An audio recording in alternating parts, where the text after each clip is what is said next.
हूँ मैं तेरा इलाही दर गुज़र कर दे।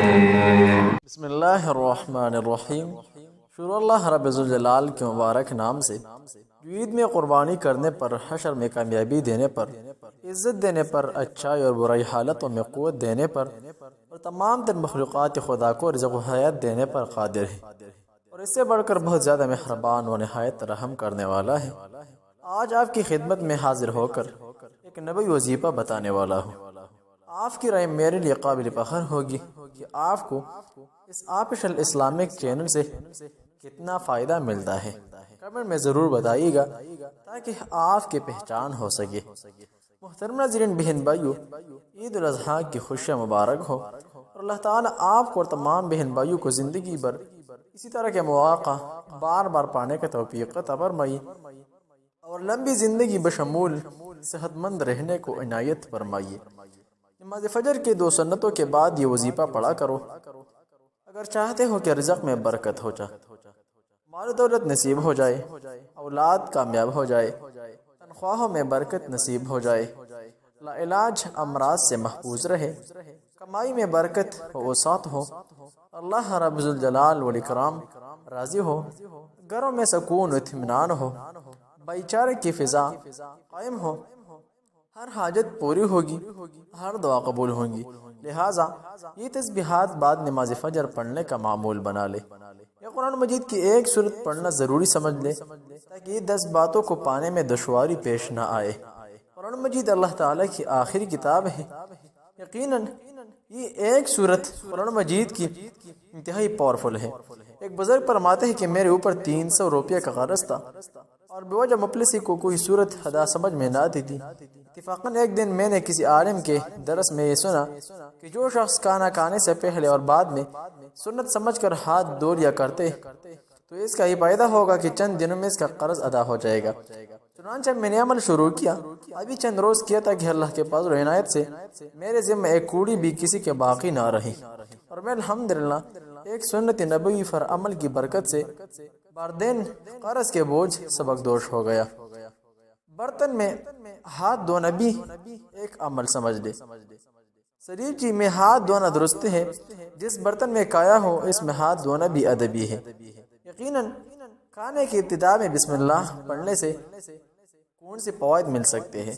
हज़रत अनस रज़ियल्लाहु अन्हु फरमाते हैं कि नबी अकरम सल्लल्लाहु अलैहि वसल्लम ने फरमाया, बिस्मिल्लाह कहो और हर एक अपने करीब से खाए। उमर बिन सलमा रज़ियल्लाहु अन्हु फरमाते हैं कि आप सल्लल्लाहु अलैहि वसल्लम ने फरमाया, बिस्मिल्लाह कहो और अपनी जानिब से खाओ। फ़ायदा सिर्फ बिस्मिल्लाह पढ़े तब भी काफ़ी है। बिस्मिल्लाहिर्रहमानिर्रहीम पढ़ना भी बेहतर है। बिस्मिल्लाह नहीं तो बरकत भी नहीं। हज़रत अनस रज़ियल्लाहु से मरवी मरफूआन रिवायत है कि जिस खाने पर बिस्मिल्लाह न पढ़ी जाए इसमें बरकत नहीं होती। बिस्मिल्लाह न पढ़ी जाए तो शैतान की शिरकत। हज़रत जाबिर रज़ियल्लाहु से रिवायत है कि नबी करीम सल्लल्लाहु अलैहि वसल्लम को मैंने फरमाते हुए सुना कि जब आदमी घर में दाखिल होता है तो अल्लाह का नाम लेता है और खाने पर अल्लाह का नाम लेता है तो शैतान कहता है न सोने की गुंजाइश है न खाने की। हज़रत सलमान फारसी रज़ियल्लाहु से रिवायत है कि नबी अकरम सल्लल्लाहु अलैहि वसल्लम ने फरमाया, जिसे पसंद हो कि शैतान इसके साथ सोने में खाने में रात गुजारने में शरीक न हो, इसे चाहे कि जब घर में दाखिल हो तो सलाम करे और खाने पर बिस्मिल्लाह कहे, इसकी बरकत से शैतान शरीक नहीं होगी। मुहतरम नाज़रीन, ये तो है रिज़्क़ में बरकत के वजूहात और असबाब।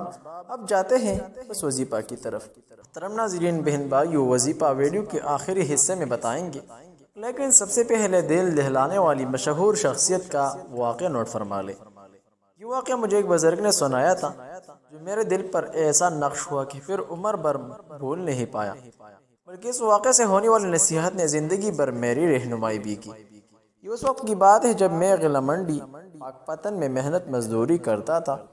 एक रोज़ दिन भर मजदूरी करने के बाद जब सख्त थक गया तो सोचा कुछ देर थोड़ा आराम कर लेता हूँ। ये सोचकर एक करीब पार्क के बेंच पर जाकर लेट गया। अभी लेटा ही था कि मेरे पास एक बुजुर्ग शख्स कर आप बैठ गए और मुझसे पूछने लगे, बेटा आप कुछ परेशान लग रहे हो। मैंने कहा, परेशान न हो तो क्या करूं, हालात ही कुछ इस तरह के हो गए कि दिन भर मेहनत मजदूरी करके भी गुजारा न हो तो परेशानी तो बंदे के चेहरे पर خود بخود آ جاتی ہے۔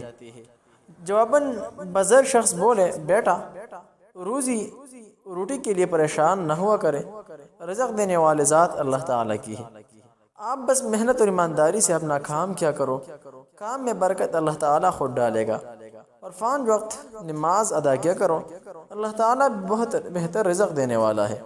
محترم ناظرین، واقعہ مختصر یہ کہ وہ درخت بھی بہت بڑا سا تھا، اس کے طرف زمین پر خاصی گھاس پھوس تھی، مجھے تھوڑی ڈر بھی لگ رہا تھا۔ خیر تھوڑی ہی دیر انتظار کے بعد میرے دل کی خواہش پوری ہو گئی، مچھلی پرندے کے منہ سے نکل کر بالکل صحیح سلامت نیچے گر چکی تھی۔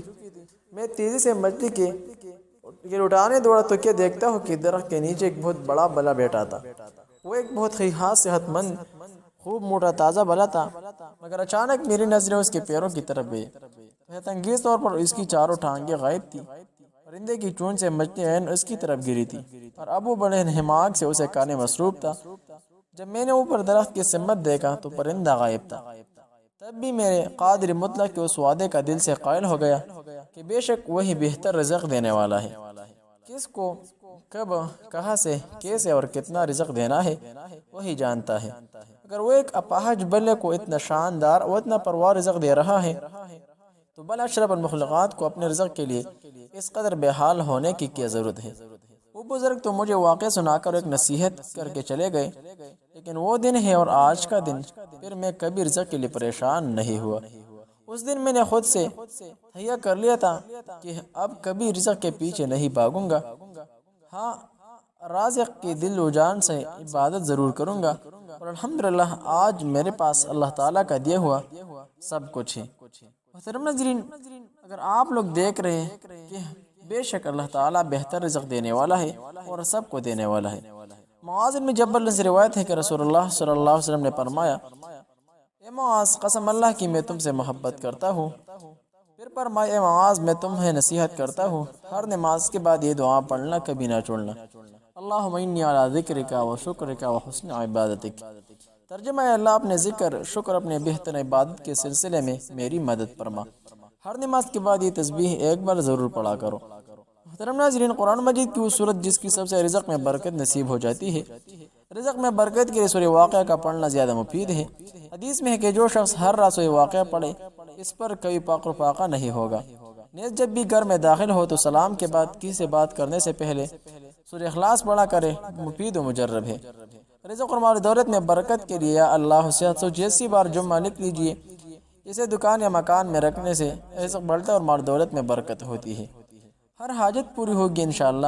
جس نے اتوار کے دن نماز ظہر کے فرض سنتوں کے بعد 4 رکعت نماز پڑھی، پھر پہلی رکعت میں سورہ فاتحہ اور سورہ سجدہ پڑھی، اور دوسری رکعت میں سورہ فاتحہ اور سورہ ملک پڑھی، پھر تشہد پڑھ کر سلام پھیرا، پھر آخری اور 2 رکعت پڑھنے کے لیے کھڑا ہو گیا، ان میں سورہ فاتحہ اور سورہ جمعہ کی تلاوت کی اور اللہ پاک سے اپنی حاجت طلب کی، تو اللہ پاک کے ذمہ کرم پر ہے کہ اس کی حاجت پوری فرما دے گا۔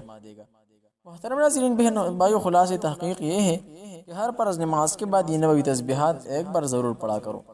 اس کے بعد یہ تسبیحات یا اللہ ہو یا رحمان ہو یا رزاق ہو 11 مرتبہ پڑھ لیا کرے، اور ساری دن رات میں صرف اور صرف 100 مرتبہ سورہ اخلاص ضرور پڑھے۔ انشاءاللہ 10 مرادیں پوری ہوگی، ہر دعا قبول ہوں گی، ہر حاجت پوری ہوگی۔ اسی طرح کے اسلامک خزائب کے لیے ہماری سابشن چینل کو ضرور سبسکرائب کیجیے، ویڈیو لائک اور آگے شیئر کریں تاکہ دوسروں کو بھی اس وظیفہ سے فائدہ ہو سکے۔ السلام علیکم ورحمۃ اللہ تعالی وبرکاتہ۔